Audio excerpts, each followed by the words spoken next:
Hello everyone, welcome to Easy Prep. एक और बेहतरीन जॉब नोटिफिकेशन लेकर आ चुके हैं आप सभी के लिए। आज ये जॉब नोटिफिकेशन कौन सी कंपनी की तरफ से आया है देखते हैं। ये नोटिफिकेशन है Punjab state transmission corporation limited यानी पीएसटीसीएल की तरफ से ये जॉब नोटिफिकेशन आपको देखने को मिलता है। कौन कौन सी पोस्ट पर ये नोटिफिकेशन निकाला गया है, क्या एजुकेशन क्वालिफिकेशन रहने वाली है, क्या कोई वर्क एक्सपीरियंस चाहिए है या फिर दूसरे क्या आपके पैमाने रहने वाले हैं, उस सभी के बारे में बात करेंगे। एग्जाम पैटर्न क्या रहने वाला है, we will discuss about each and everything. तो जल्दी से शुरुआत करते हैं। तो देखिए, ये आपको जॉब नोटिफिकेशन देखने को मिलता है Punjab state transmission corporation limited की तरफ से। यहाँ पर अगर हम देखते हैं तो 11 अलग अलग कैटेगरीज ऑफ पोस्ट के लिए यहाँ पर ये वैकेंसी निकाली गई है। जहाँ पर आपके पास असिस्टेंट मैनेजर आईटी की पोस्ट है, अकाउंट्स ऑफिसर है, डिविजनल अकाउंटेंट है, जूनियर इंजीनियर इलेक्ट्रिकल है, जूनियर इंजीनियर सिविल है, जूनियर इंजीनियर कम्युनिकेशन है, लॉ ऑफिसर है, टेलीफोन मैकेनिक्स है, लोअर डिविजनल क्लर्क है, टाइपिस्ट है, लोअर डिविजनल क्लर्क अकाउंट्स में है। तो बहुत सारी अलग अलग वैकेंसीज। तो आपको यहाँ पर कुछ इंजीनियर वाले शब्द देखने मिले हैं और इसको सुनते ही आपकी थोड़ी सी आंखें चमक गई होगी। तो देखते हैं भैया क्या है ये वैकेंसी। तो अगर सबसे पहले इंपॉर्टेंट डेट्स की बात कर ले तो ऑनलाइन रजिस्ट्रेशन की शुरुआत 17/11/2025 से होगी और यहाँ पर ऑनलाइन रजिस्ट्रेशन की एंड डेट जो है सबमिशन की और एप्लीकेशन फ़ी की सबकी डेट कॉमन रखी गई, दैट इज 16/12/2025 यानी 16 दिसंबर 2025 लास्ट डेट रहने वाली है। रात 11:55 तक ये पोर्टल एक्टिव रहेगा। तो आपकी जितनी भी एक्टिविटीज़ है, चाहे वो फॉर्म फिलिंग की हो, चाहे उसमें करेक्शन करने की हो, चाहे वो आपके एप्लीकेशन फ़ी करने की हो, आखिरी डेट सेम रखा गया है। ठीक है, अगर हम यहाँ पर देखें तो कोई भी फर्दर एक्सटेंशन नहीं मिलेगा इस लास्ट डेट में। तो इस पोस्ट को सीधा चेक करते हैं कौन कौन सी वैकेंसीज है। अगर हम असिस्टेंट इंजीनियर इलेक्ट्रिकल की बात करें तो टोटली अगर आप बात करें पीएसटीसीएल में 21 पोस्ट देखने को मिल रही है और पीएसपीसीएल में 40 पोस्ट देखने को मिल रही है। ठीक है, तो यहाँ पर प्रोफेशनल क्वालिफिकेशन में रखा है no person shall be appointed as assistant engineer on training in any discipline in electrical unless he has passed full time regular BTech BSc engineering in electrical और electrical and electronics with a minimum of 55% marks. Minimum आपको 55% marks चाहिए आपकी BTech की degree में। ठीक है, तो triple E वाले स्टूडेंट्स और इलेक्ट्रिकल वाले स्टूडेंट्स दोनों यहाँ पर एप्लीकेबल है। अगर आप AICTE AMI किए हैं वो भी सेम, अगर 55% मार्क्स है तब भी आप एलिजिबल है। ठीक है, टोटल 61 पोस्ट देखने को मिल रही है। पे स्केल आपको 47,600 वाला यहाँ पर देखने को मिलता है। ठीक है, उसके बाद में बात करें अगर असिस्टेंट मैनेजर आईटी की तो यहाँ पर आपको फुल टाइम रेगुलर बीटेक अगर आपका सीएससी या आईटी में मिनिमम 60% मार्क्स के साथ में, या फिर आपने एमसीए कर रखा है विद 60% मार्क्स, या फिर आपने मास्टर्स डिग्री कर रखी है आईटी में विद 60% मार्क्स, तो आप तीनों ही केस में एलिजिबल है। टोटल यहाँ पर आपको पोस्ट देखने को मिलती है 3 पोस्ट यहाँ पर। ठीक है, सेम पे स्केल है। उसके अलावा अगर हम बात करें तो जूनियर इंजीनियर इलेक्ट्रिकल अगेन 3 और 4 ईयर डिप्लोमा इन इलेक्ट्रिकल और इलेक्ट्रॉनिक्स। आपने या तो इलेक्ट्रिकल में या फिर इलेक्ट्रिकल एंड इलेक्ट्रॉनिक्स में 3 या 4 साल का डिप्लोमा किया है या फिर आपने बीटेक करी है विद मिनिमम ऑफ 50% मार्क्स, तो आप एलिजिबल है। ठीक है, डिप्लोमा में 60% है, बीटेक में 50% दे रखा है और AMI में भी 50%। यहाँ टोटल 110 पोस्ट देखने को मिलती है, तो काफ़ी बड़ी वैकेंसी हो जाती है। पेज के लिए यहाँ पर 35,400 वाला रखा गया है।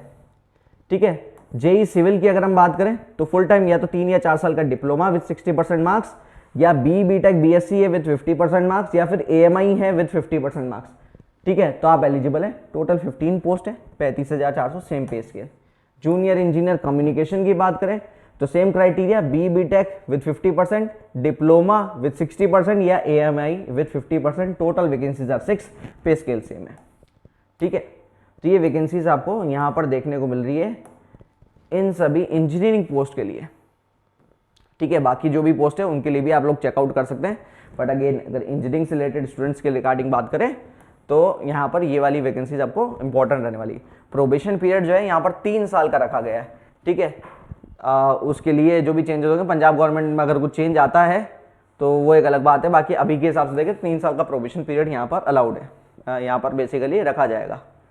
ठीक है, एक बात और क्लियर रखिएगा, कैटेगरी सब कैटेगरी आप बाद में चेंज नहीं कर सकते। सेंट्रल गवर्नमेंट आपका बेसिकली जुडिशरी का लॉ अब बन चुका है, तो आप एक बार जो आप कैटेगरी डाल देंगे आप दूसरी कैटेगरी की आप जो वैकेंसी है उसके लिए एलिजिबल नहीं रहने वाले। ठीक है, नेक्स्ट एक पॉइंट जो आप लोग काफ़ी इंपॉर्टेंट है, नॉलेज ऑफ पंजाबी एसेंशियल रखी गई इन पोस्ट के लिए, ठीक है। सभी कैंडिडेट्स को एटलीस्ट 10th लेवल या इक्विवेलेंट लेवल पर आपके पास पंजाबी का सर्टिफिकेट होना चाहिए। तो 10th में आपका ऑप्शनल में पंजाबी सब्जेक्ट हो या फिर इक्विवेलेंट सर्टिफिकेशन आपके पास हो तो आप एलिजिबल रहेंगे, ठीक है, वो कंपल्सरी है। एज लिमिट 18 से 37 साल, कट ऑफ डेट रखी गई है 1/1/2025, ठीक है। रिलैक्सेशन सेंट्रल गवर्नमेंट के, स्टेट गवर्नमेंट के जो नॉर्म्स है उसके अनुसार दिया जाएगा, ठीक है। तो इससे आगे बढ़ते हैं। सिलेक्शन प्रोसेस की बात करें, एक ऑनलाइन सीबीटी होने वाला है, ठीक है, जहाँ पर आपकी प्रोफेशनल और बेसिक क्वालिफिकेशंस चेक की जाएगी उसमें, और बेसिकली ऑनलाइन टेस्ट के क्वालिफाई किए बिना आपका कोई भी सिलेक्शन हो नहीं सकता। यहाँ पर क्लियरली यहाँ पर स्पेसिफाई कर रखा है, ठीक है। ऑनलाइन टेस्ट की अगर अपन बात करें तो टोटल उसका वैकेंसीज में किस तरीके से उसका बाइफर्केशन रहने वाला पेपर का, जो आपके टेक्निकल कुछ सब्जेक्ट से रिलेटेड क्वेश्चन रहने वाले 50 क्वेश्चन मिलेंगे। पंजाबी लैंग्वेज के 20 क्वेश्चन यहाँ पर इंक्लूड किए गए। जनरल नॉलेज अवेयरनेस के 10 क्वेश्चन, 10 क्वेश्चन लॉजिकल रीजनिंग और क्वांट से, और 10 क्वेश्चन आपको इंग्लिश से देखने को मिलेंगे, ठीक है। एग्जाम केवल इंग्लिश लैंग्वेज में होगा, बस पंजाबी का पेपर पंजाबी में आएगा, जो आपको पढ़नी लिखनी बोलनी आनी चाहिए, ठीक है। क्वेश्चन पेपर में टोटल आप देखोगे 100 क्वेश्चन यहाँ पर हो रहे हैं। हर क्वेश्चन का जो है बेसिकली एक करेक्ट आंसर के लिए 1 नंबर मिलेगा और -0.25 यानी +1 -1/4। एग्जाम 2 घंटे यानी 120 मिनट मिलने वाला है आपको 100 क्वेश्चन सॉल्व करने के लिए, ठीक है। Minimum qualification marks general category 50% और रिजर्व्ड कैटेगरीज के लिए 40% रखा गया है, ठीक है।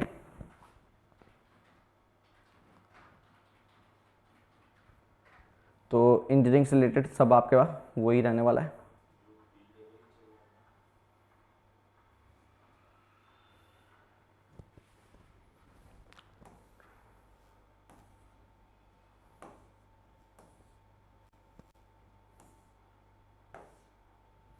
एक चीज़ ध्यान में रखने वाली, कैंडिडेट एक सेम मोबाइल नंबर से मल्टीपल फॉर्म्स फिल आउट कर सकता, तो वो इन्होंने अलाउ किया है, लेकिन हर फॉर्म के लिए आपको ईमेल आईडी अलग रखनी पड़ेगी। तो आप एक सादा ब्रांचेस में खुद को एलिजिबल मानते हैं तब भी आप फॉर्म यहाँ पर फिल कर सकते हैं, सबके लिए फ़ी अलग पे करना पड़ेगा आपको, ठीक है। उसके अलावा अगर अपन बात करें तो यहाँ पर एप्लीकेशन के लिए आपको इनकी जो ऑफिशियल वेबसाइट है उस पर जाना है, और जितनी भी डॉक्यूमेंटेशंस यहाँ पर अपलोड करनी होगी एप्लीकेशन फॉर्म में, वहाँ पर आपको ये सब चीज़ें अपलोड करनी पड़ेगी डॉक्यूमेंटेशंस, और इसी के साथ आप ये फॉर्म फिल आउट कर सकते हो। लास्ट में बात कर लेते हैं फॉर्म कितना आपको पे करना पड़ेगा, एप्लीकेशन फ़ी कितनी रखी गई है, ठीक है। All categories except SC and person with disability, SC category और डिसेबिलिटी कैंडिडेट्स को छोड़ के आपको बाकी सभी कैटेगरीज में जो फॉर्म फी रखी गई वो 1200 रुपये है, ठीक है। और उस पर 18% GST लगेगा, टोटल 1416 रुपये, और कुछ ट्रांजेक्शन चार्जेस अगर कुछ होते हैं तो वो लगने वाले हैं। SC कैटेगरी के लिए फॉर्म फीस रखा गया 750 रुपये प्लस टैक्सेस, और डिसेबिलिटी कैंडिडेट्स के लिए भी 750 रुपये प्लस टैक्सेस, ठीक है। तो ये आपके पास ये फॉर्म फी रहने वाली है। तो अगर आप खुद को एलिजिबल मानते हैं इस फॉर्म के लिए, आपको लगता है कि ये जितनी भी क्वालिफिकेशंस यहाँ पर मांगी गई है वो सब आपके अंदर है, आप ये फॉर्म फिल कर सकते हैं, क्योंकि एक बेहतरीन वैकेंसी रहने वाली है रिगार्डिंग पंजाब स्टेट में, स्टेट गवर्नमेंट के लिए काम करना एक बहुत ही बेहतरीन वैकेंसी है। तो ऐसी और जॉब नोटिफिकेशंस के लिए जुड़े रहिए इजी प्रेप के साथ। Thank you so much.